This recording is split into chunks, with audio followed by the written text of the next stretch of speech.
आपका question number 3 है worksheet number 30 का। इसमें फिर बोला है triangle ABC angle B 90 degree पे लिया है। चलिए ले लेते हैं हम भी। ज़रूरी नहीं है कि आपको हमेशा एंगल B 90 पे ही दे, आपको एंगल C भी 90 डिग्री का दे सकता है वो।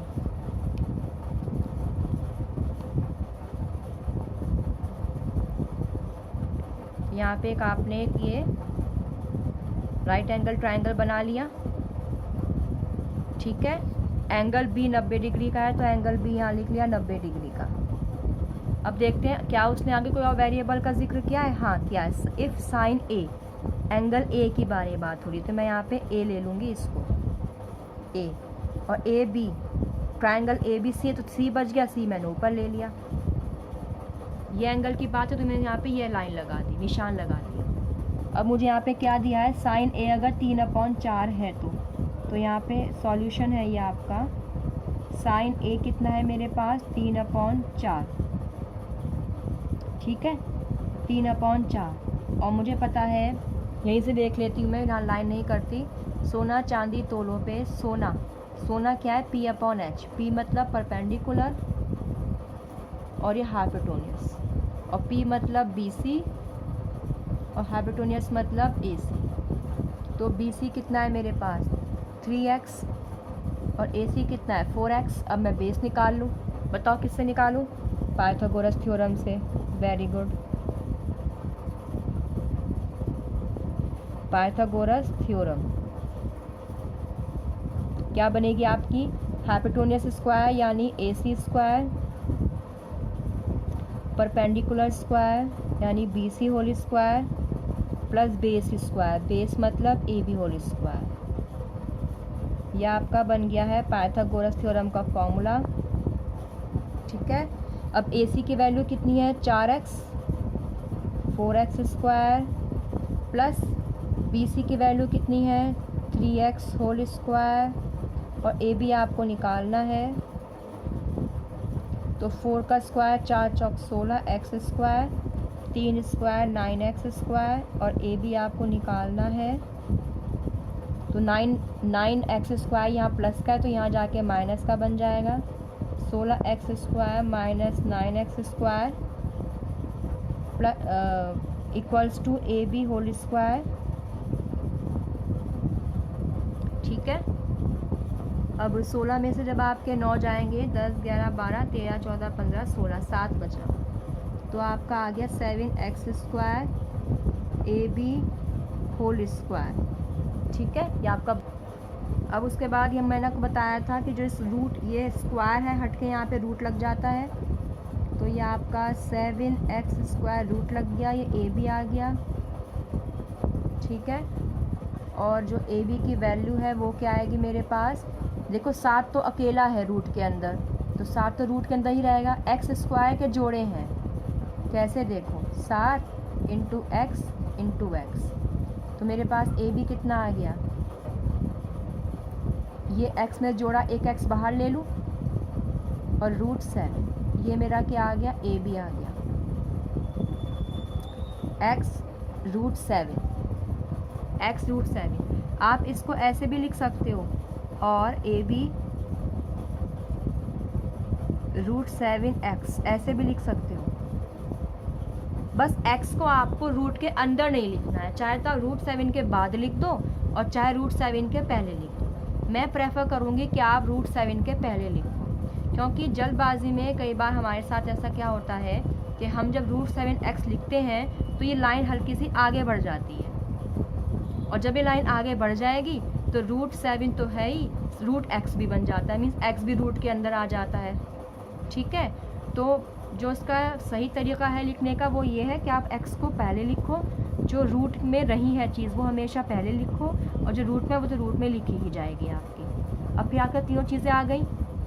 अब इसने देखो हमसे सारे रेशोज़ नहीं पूछे, इसने कहा ये दिखाओ मुझे कि cos A plus sign C जो है वो √7/2 है, ये पूछा है इसने। तो पहले मैं cos A निकाल दूँ, तो मेरे पास cos A की वैल्यू क्या आएगी, देखो cos A क्या होता, cos क्या है B/H और बेस अपॉन H, तो बेस कितना है x √7 और h कितना है AC 4x, x से x कट गया, तो दिस इम्प्लाइज मेरे पास cos A कितना आ गया, √7/4। इसे बॉक्स में कर लो। अभी सिर्फ मैं cos A निकाला है, अब मैं sin C निकालूंगी, फिर दोनों को प्लस करके देखूँ कि क्या पता √7/2 आ भी रहा है, नहीं आ रहा, कि शो पूछा है इसमें, मतलब बताइए, ये साबित कीजिए कि cos A + sin C बराबर √7/2 आ रहा है, हमें साबित करना है। तो मैंने cos A निकाल दिया, अब मैं निकालूंगी sin C, और sin C के लिए मैं दोबारा से एक अपना डायग्राम बनाऊंगी। वैसे मैं डायग्राम बनाती नहीं हूँ, मैं आपको सिखा दूँ, लेकिन मैं तो अपनी कॉपी घुमा लेती हूँ। देखो, मैंने आपको बताया था कि जिस भी जाविया की बात हो रही हो वो जाविया कायदे पर लेना, यहाँ लेना। अब चूँकि cos A के बारे में बात हो रही थी तो A मैंने नीचे ले लिया, तो मैंने इजली निकाल दिया। लेकिन अब C के बारे में बात हुई तो अब मुझे C नीचे लेना पड़ेगा, मुझे यहाँ पे C लेना पड़ेगा, और ये तो B है ही मेरा 90 डिग्री को, अच्छा मैंने नहीं लिखा, अब देखो, तो ये तो B है ही मेरा। 90 डिग्री को आप नहीं बदल सकते, 90 तो आपका वही रहेगा, क्योंकि हमें क्वेश्चन में दिया है, देखो क्वेश्चन में दिया है कि B पे 90 ही रखना है, तो आप B पे 90 ही रखोगे। लेकिन इस बार C ले लिया मैंने नीचे साइड में, क्यों? क्योंकि मुझे यहाँ पे sin C निकालना है, जो भी एंगल निकालना होता है नीचे लेते हैं। अब जब BC हो गया तो A बचा, तो मैंने इस बार A ऊपर ले लिया, ठीक है, सिर्फ नाम बदले हैं इनके, वैल्यू इनकी वही रहेगी। BC, जो BC की वैल्यू यहाँ थी, BC की वैल्यू क्या थी यहाँ पे 3x, तो यहाँ पे 3x आएगी, ठीक है। BA यानी AB की वैल्यू जो इस वाले डायग्राम में थी, AB की वैल्यू कितनी थी, x√7, तो यहाँ भी x√7 ही आएगी। और AC की वैल्यू 4x, तो AC की वैल्यू यहाँ पे 4x ही आएगी, वैल्यू वही रही, बस उसकी साइड बदल गई। ये अब 3x अब कायदा हो गया, पहले परपेंडिकुलर था, और यही बदलना ज़रूरी है, वरना आपका आंसर पूरा गलत जाएगा। अब मुझसे पूछा है sin C, क्या पूछा है मुझसे, sin C, और मैंने बताया था आपको फॉर्मूला लिखते हुए ABC कुछ भी आए, साइन का फॉर्मूला वही रहेगा। तो साइन का फॉर्मूला क्या है, P/H। तो अब यहाँ देख लो, P कितना है, P है x√7, और H कितना है 4x, x से x कट गया, तो साइन C कितना आ गया, √7/4। साइन C कितना आ गया मेरा, √7/4। अब मुझसे इसने मुझे क्या कहा है कि साबित करिए कि cos A + sin C क्या है, √7/2 के बराबर में है। तो ये मेरे पास LHS हुआ। पहले मैं लेफ्ट हैंड साइड उतार लूँ, cos A + sin C, ये 2 प्रूव है मेरा, ये 2 शो,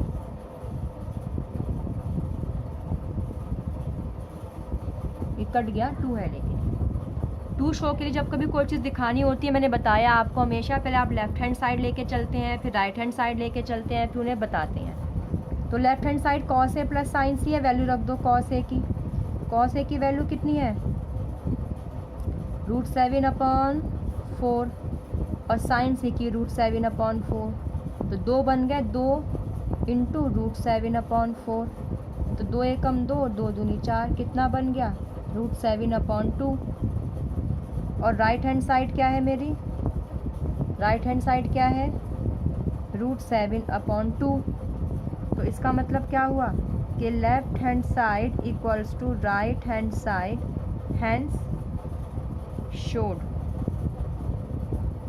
हमेशा मैं यहाँ पे हैंस प्रूव लिखती थी ना, क्यों, जब यहाँ पे होता था टू प्रूव, यहाँ पे टू शो है, तो मैंने शोड लिख दिया, ED लगा दिया बस।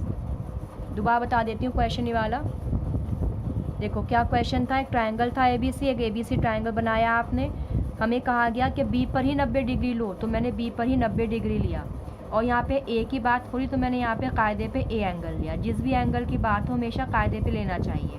तो यहाँ पे साइन A 3/4 दिया हुआ है, मैंने फॉर्मूले से देखा कि साइन की वैल्यू क्या है, P/H, तो ऊपर वाला परपेंडिकुलर हो गया, नीचे वाला हाइपोटेन्यूस हो गया, परपेंडिकुलर 3x ले लिया, ये मैंने 4x ले लिया, मीन्स मेरे पास बेस नहीं था, तो मैंने पाइथागोरस थ्योरम से बेस निकाल लिया। मेरे पास बेस कितना आ गया, √7x आ गया, या x√7 आ गया।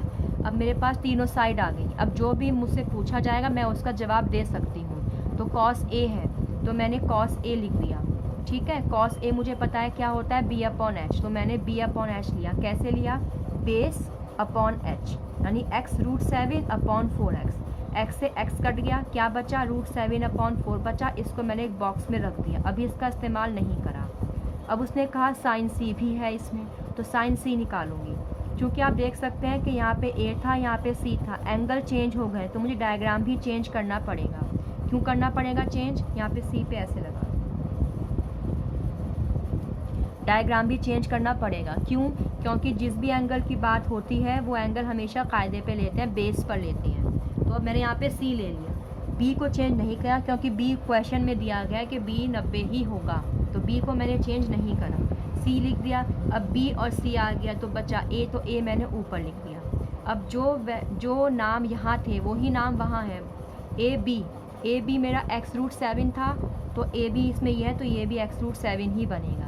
बी सी यहाँ है, बी सी यहाँ पे 3x था, यहाँ पे बी सी 3x है। मतलब जैसे कि अब मैं बोलूँ, सपोज़ कर लीजिए आपका नाम या मेरा ही नाम हो, मेरा नाम सबा है, ठीक है।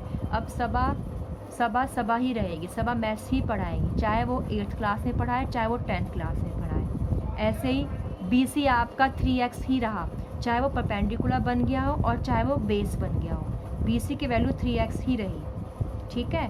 वैल्यू वही रहेंगी, बस इनकी साइड बदल गई है, पहले परपेंडिकुलर में आ रही थी, अब ये बेस में आ गई है। क्लियर हुआ इतना।